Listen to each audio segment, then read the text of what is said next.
Pourquoi le Sahel est-il soudainement jugé trop dangereux pour les citoyens ordinaires, mais reste accessible aux puissants?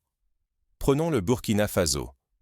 Les autorités américaines publient des alertes sévères. Il ne faut pas s'y rendre, trop d'instabilité, trop de menaces. Mali, Niger, Burkina Faso. Même avertissement, même peur. Pourtant, tout récemment, un haut diplomate américain est arrivé à Ouagadougou, accueilli publiquement, escorté, filmé, reçu dans les salons du pouvoir. Pas dans l'ombre, mais en pleine lumière. La contradiction saute aux yeux. Pourquoi interdire la zone aux voyageurs ordinaires, mais y envoyer ses représentants sans hésitation? Ce paradoxe n'est pas anodin. L'ignorer, c'est accepter sans questionner les récits officiels et oublier que le pouvoir protège d'abord ses propres intérêts. Pour comprendre ce jeu, il faut se demander: que se passe-t-il vraiment au Sahel? Derrière la peur se cachent des enjeux de pouvoir. Explorons ce qui motive réellement ces décisions contradictoires. Soudain, le Sahel est au centre de l'attention mondiale. Mais pourquoi maintenant? Depuis quelques semaines, Washington multiplie les alertes. Les États-Unis déconseillent à tout citoyen américain de se rendre au Mali, au Niger ou au Burkina Faso, qualifiés de zones d'insécurité extrême. Pourtant, un haut diplomate américain vient d'atterrir à Ouagadougou pour discuter coopération. Cette incohérence dévoile que le mot « insécurité » masque une lutte d'influence entre puissances. Car, pendant que les interdictions s'accumulent, le discours officiel change de ton. Partenariat, dialogue, assistance. Pourquoi ce revirement? L'Alliance des États du Sahel, regroupant Mali, Niger et Burkina Faso, affiche une unité inédite, refuse l'ingérence et se rapproche de la Russie. Les rapports de force évoluent, les anciennes puissances redoutent de perdre le contrôle. Ignorer ce contexte, c'est manquer l'essentiel. Comprendre pourquoi l'aide occidentale arrive précisément au moment où le Sahel affirme sa souveraineté. Ici, il s'agit moins de sécurité que de pouvoir et de redéfinition géopolitique. Mais que se passe-t-il vraiment dans ces capitales sahéliennes? Derrière les discours, d'autres stratégies s'élaborent. Le danger s'efface-t-il à l'arrivée d'un diplomate américain au Burkina Faso? Si la région est trop risquée pour les citoyens américains, pourquoi leurs représentants s'y rendent-ils, escortés, sourire aux lèvres? Rien n'a changé sur le terrain. Les attaques persistent.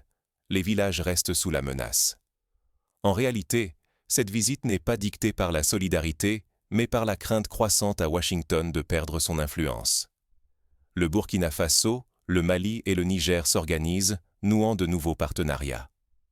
Les autorités burkinabées avertissent: la coopération n'est acceptable que si elle s'attaque aux vraies causes de l'instabilité. Hors de question d'accepter une aide dictée par des intérêts extérieurs ou des privilèges étrangers. Le risque est clair. Accepter sans questionner, c'est risquer de retomber dans la dépendance. Pour s'en prémunir, il faut comprendre les jeux de pouvoir derrière chaque offre d'aide. Mais la partie ne fait que commencer. Quel choix pour les autorités burkinabées face à la pression américaine? Jusqu'où la population peut-elle influencer les décisions? Et si le Sahel prouvait qu'il peut se passer des grandes puissances?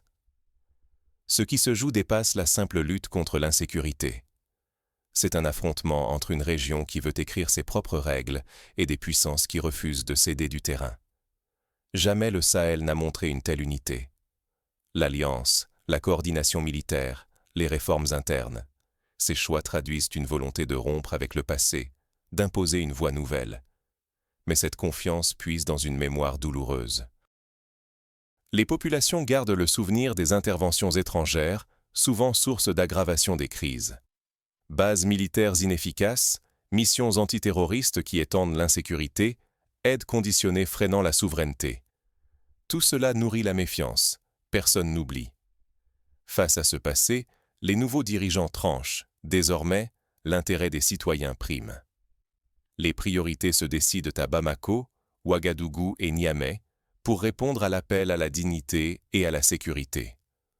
L'Occident, déstabilisé, avance masqué.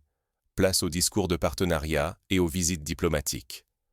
Mais l'objectif reste: ne pas perdre pied. Tout se joue maintenant. Si le Sahel tient bon, il peut inspirer d'autres régions et imposer ses choix. Mais la moindre faille pourrait rouvrir la porte aux anciennes ingérences. L'avenir se décide ici, entre espoir et vigilance. Alors que les États-Unis affichent publiquement leur inquiétude pour la sécurité, ils manœuvrent en coulisses pour garder leur influence. Mais sur le terrain, les règles ont changé. Derrière chaque poignée de main, un prix caché attend. Comment le reconnaître? Les promesses d'aide et les visites officielles masquent souvent une stratégie d'influence, plus qu'un réel souci de sécurité. Pour ne pas tomber dans le piège, il faut comparer les paroles d'aujourd'hui aux actes d'hier et garder la tête froide face aux annonces spectaculaires. L'indépendance ne se reçoit pas. Elle se construit, choix après choix, même sous pression. Les aides dites généreuses, les discours sur la coopération, ne sont jamais offerts sans contrepartie. Ceux qui soutiennent vraiment une souveraineté durable n'imposent pas leurs priorités. Il faut rester vigilant face aux nouvelles formes de manipulation. Langage apaisant, promesses de partenariat, changement de ton. Rien ne prouve que l'intention a changé. L'histoire récente du Sahel rappelle que le vrai danger, ce n'est pas la rupture, mais l'illusion du changement au service des mêmes intérêts. D'où l'importance d'une opinion publique lucide. Discuter, débattre, questionner. C'est la meilleure défense contre les manipulations. L'avenir collectif dépend de notre capacité à ne pas gober la version officielle sans réflexion. Alors, comment agir concrètement? Que retenir pour ne pas se laisser manipuler et défendre ses intérêts? Ce reportage est une alerte pour ceux qui veulent comprendre et agir. Ce que vous avez entendu n'est pas une dispute diplomatique ordinaire, mais le symptôme d'un affrontement profond, où l'on tente d'imposer des récits pour masquer que le Sahel est le théâtre d'une lutte pour l'influence et la souveraineté. Rester passif, c'est laisser d'autres écrire notre histoire, choisir nos priorités, manipuler notre perception du monde. C'est céder la maîtrise de notre avenir. Pourtant, chacun peut résister, questionner les discours officiels, refuser les apparences, défendre le droit de chaque peuple à décider de son destin. Partager, discuter, diffuser cette analyse. Plus le nombre de consciences éveillées grandit, plus il devient difficile de nous diviser ou de nous tromper. Rester lucide, c'est déjà s'opposer. Chacune de nos voix compte, dans un monde où tout